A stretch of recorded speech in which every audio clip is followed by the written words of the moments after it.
19 арнайы мектебіне наурыздың 10 күні таңертең сағат 10-нан бастап кішкентай балаларын жетектеген ата-аналар келе бастады. Оларды бөлмелерде білікті мамандар, психологтар, логопедтер, невропатолог дәрігерлер күтіп отырды.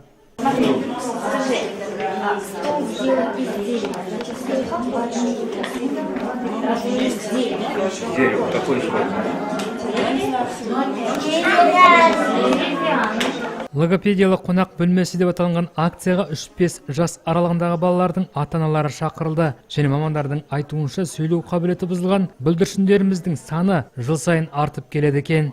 Мен онымен келсем, өйткені кейінгі кезде біздің Қазақстанда болсын, тіпті біз өзіміздің қаламызда жыл сайын тіл кемістіктері және дамуында ақаулықтар бар балалардың саны көбеюде.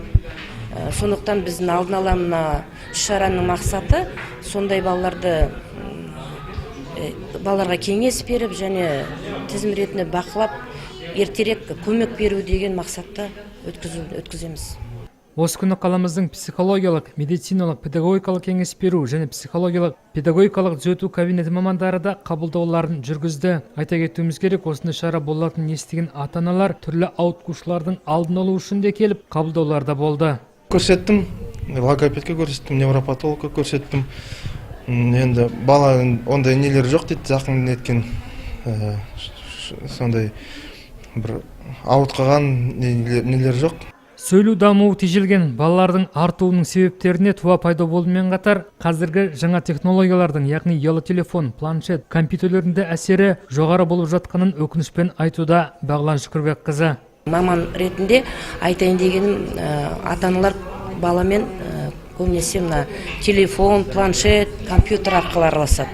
Сондықтан ата-аналарға айтатын, алдын ала баламен тіл ретінде, сөйлеу тілі ретінде сөйлеу ережелерін